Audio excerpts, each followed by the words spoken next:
Every time you close your eyes and picture your future self from the outside, like watching a movie of yourself succeeding, your brain registers that scene as something happening to someone else. And that single perceptual glitch explains why most visualization practice produces exactly 0 results. By the end of this, you'll understand the specific mechanism that makes third-person mental imagery backfire, and what the research actually supports instead. The uncomfortable part: the harder you've been trying to visualize, the more you may have been reinforcing the gap between where you are and where you want to be. Think about how you remember yesterday morning. Getting out of bed, brushing your teeth, making coffee. You remember it through your own eyes. You see the toothbrush, the mug, the counter.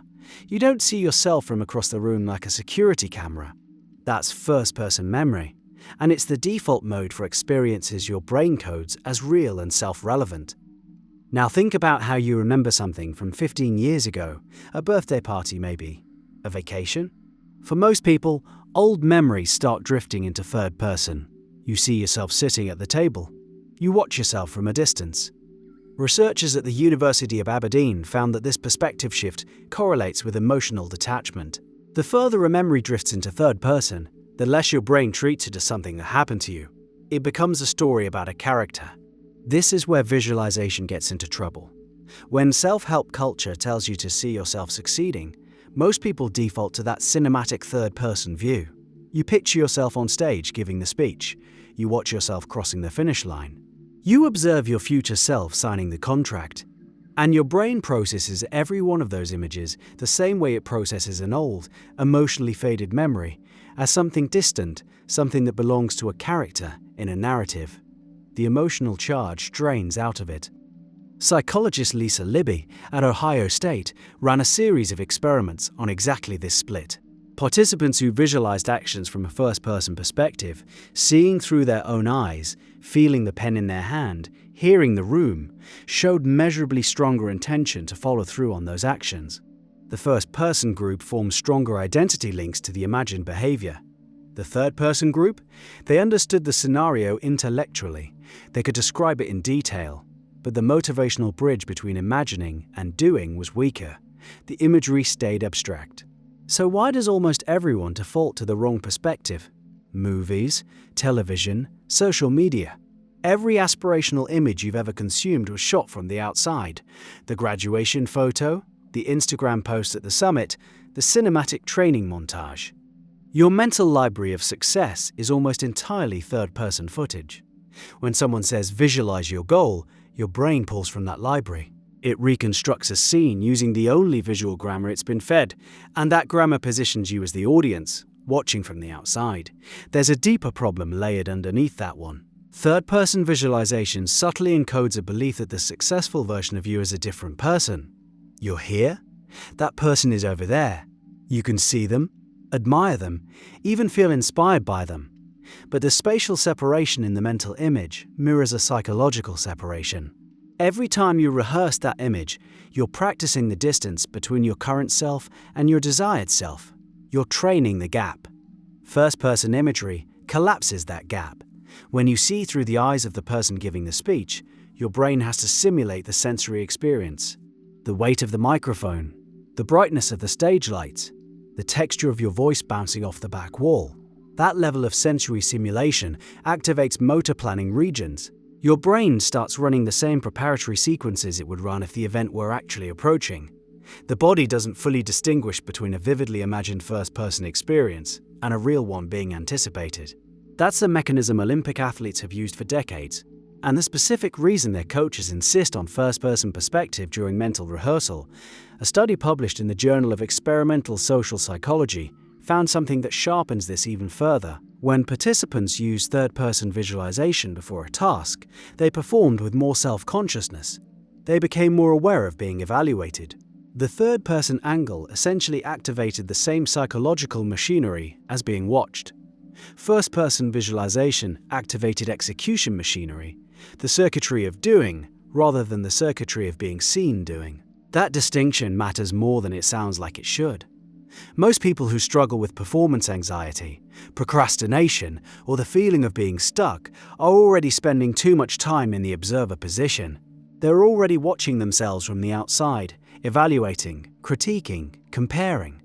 Third-person visualization doesn't interrupt that cycle. It feeds it. You sit down to mentally rehearse confidence, and instead you build another loop of self-surveillance. First-person imagery, done with sensory specificity, does something structurally different. It puts you inside the experience before the experience arrives. Your hands on the steering wheel of the car you want, the sound of the key turning in the door of the apartment you're working toward, the specific view from the window, the smell of the room. Each sensory detail functions as an anchor, pulling your identity toward the version of you that already inhabits that scene. There's a critical nuance that most discussions miss entirely.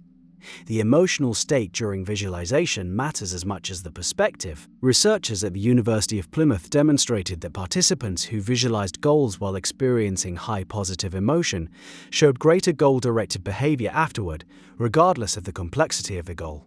First-person perspective makes that emotional engagement easier, because sensory immersion naturally produces feeling. You're in the scene. The scene produces the emotion. Third-person perspective requires you to manufacture emotion while watching from the outside. Like trying to cry at a movie you're also directing. The cognitive load splits your attention, so the practice that actually works is almost the opposite of what most people do. Instead of sitting down and constructing a polished mental movie of your success, you close your eyes and step into a single specific moment. One moment. The moment right after you've achieved the thing. You're standing there. You feel the ground under your feet. You feel the temperature of the air. You hear what's around you. You notice what your hands are doing. And you stay in that moment long enough for your heartbeat to respond. Long enough for your breathing to shift. Long enough for your body to stop distinguishing this from a plan that's already in motion. The reason this works connects to something called grounded cognition, the principle that all abstract thought is ultimately built on sensory and motor simulations. When your brain processes the concept of success, it's running faint echoes of physical experiences. First-person visualization amplifies those echoes until they're loud enough to influence motivation, planning, and identity formation. Third-person visualization keeps them at whisper level, present but too quiet to drive action. There's one more layer worth understanding. Memory reconsolidation research shows that every time you recall a memory, you slightly alter it. The memory gets re-encoded with whatever emotional state and perspective you're using during recall. The same process applies to imagined future scenarios. Each time you revisit your third-person mental movie, you re-encode it with that observer distance. The distance compounds. After weeks or months of this kind of practice, the goal feels further away than when you started. You've been diligently rehearsing separation. First-person rehearsal compounds in the other direction. Each session re-encodes the scenario with greater sensory richness, stronger emotional connection, and tighter identity fusion. The goal doesn't feel closer. It starts to feel like something you've already partially lived. And that felt familiarity changes decision-making. You start noticing opportunities that align with the rehearsed scenario because your perceptual filters have been tuned to recognize them. You take action sooner because the action feels like continuation rather than initiation. The irony is almost too clean. The visualization method that looks more impressive from the outside, the cinematic, sweeping, beautifully composed mental movie, is the one that teaches your brain you're a spectator. And the method that feels less dramatic, less shareable, less photogenic.